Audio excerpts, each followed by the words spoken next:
After 17 years of designing homes, There are a few important things I have learned, and I feel it's important for every client to understand these clearly. The quality of a home does not depend only on how it looks at the end, it depends on basic decisions made in the beginning. In many projects, I have seen people spend a lot of time and energy on decisions that are not very important, while the real important decisions are often overlooked. But in home design, every decision has a consequence. Some are small and some affect your daily life for years. Today, I want to explain a few of these important things that every person should understand before designing their home. First and most important is space planning. Space planning is a very broad concept. But at its core, it's the foundation of your home design. It is about how your space is understood, how it is analyzed, and how every area in your home is assigned a purpose. This is where the role of an architect or designer comes into play. Because before anything is built or placed, the space must be studied properly.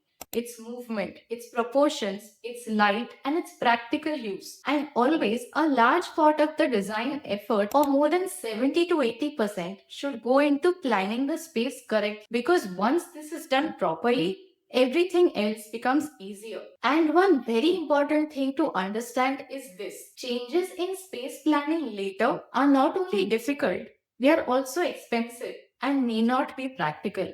So, this step should never be rushed. Second important factor is lighting, which is most underestimated. In many cases, when clients choose lighting, they treat it like decoration. They think they are selecting a decorative element and start shopping for it in that way. But lighting is not decoration. It is a functional and essential part of daily living. People often choose lights that are uncomfortable for the eyes. They create glare and they do not support daily use. Slowly, they become a burden instead of adding value to the home. There are three basic types of lighting that every home should have. First is natural lighting, which comes from windows and openings. This is the most important because it defines the natural feel of your home during the day. Second is general lighting, which is the main lighting of any room. This ensures the entire space is uniformly lit and balanced. And third is focus lighting, which is used for specific tasks or areas like kitchen counters, study tables, reading corners, or mirrors in bathrooms. Apart from the main types of lighting, there is one more layer that often gets overlooked: decorative lighting. This is not meant to light up the entire room or help with daily tasks. It is used for specific moments. Think of evenings when you're watching a movie, hosting friends, or just want a softer, more relaxed mood. Sometimes they are chosen not just for how they glow, but for how they look even when they are turned off. Because good lighting is not only about function, it's also about how a space feels.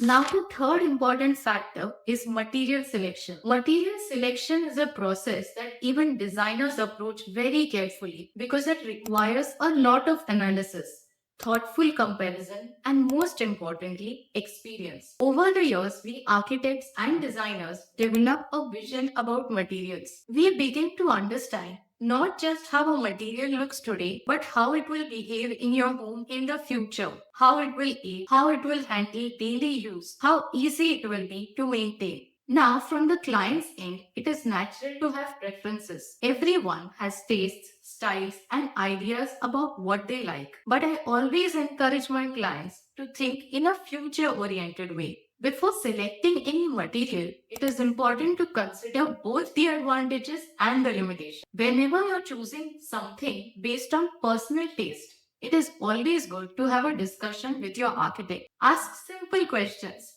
like: will this work well in my home? Will it last? Will it be easy to maintain? Are there any drawbacks I should know about? This kind of conversation leads to better decisions. Instead of pushing a choice, try to understand the reasoning behind the recommendation. We always want the client's personality and preferences to be visible in the home. That is our role. But at the same time, our responsibility is to guide you away from choices that may create problems later. now the fourth important factor is over designing.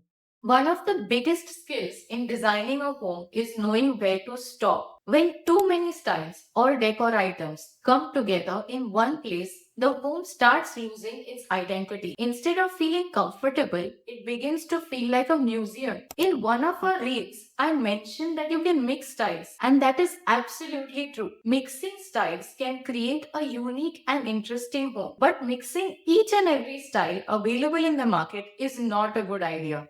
Another common habit is trying to fill in every corner. Many clients feel that an empty space means something is missing. But in design, empty space is not a problem. In fact, it is a very important concept called negative space. This concept is so important to architecture that even our firm's name, Solids and Voids, was derived from this very concept. Negative space allows the home to feel open, balanced, and calm.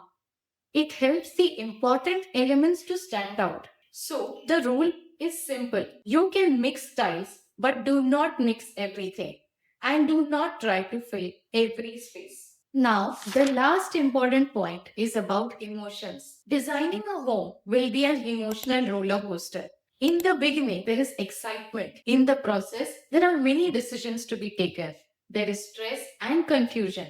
And this is completely normal. But one of the biggest mistakes people make during this process is getting too emotional about decisions. When emotions take control, people start taking every suggestion personally. And sometimes frustration builds because there are too many opinions. The point is, you cannot avoid these situations. You have to stay calm, think clearly, and trust the process. Many people later realize that their biggest mistakes happen when they make decisions emotionally instead of logically. Another common situation is designing a home to impress others, family, guests, neighbors, or even social media. But this usually backfires because the people you're trying to impress will visit occasionally, but you will live in that home every single day. So, my golden rule is simple. Plan your home based on how you live, not based on what others expect. People may have opinions for a short time. They may even disagree for a few months. But over time, they will move on. You are the one who will continue living in that space.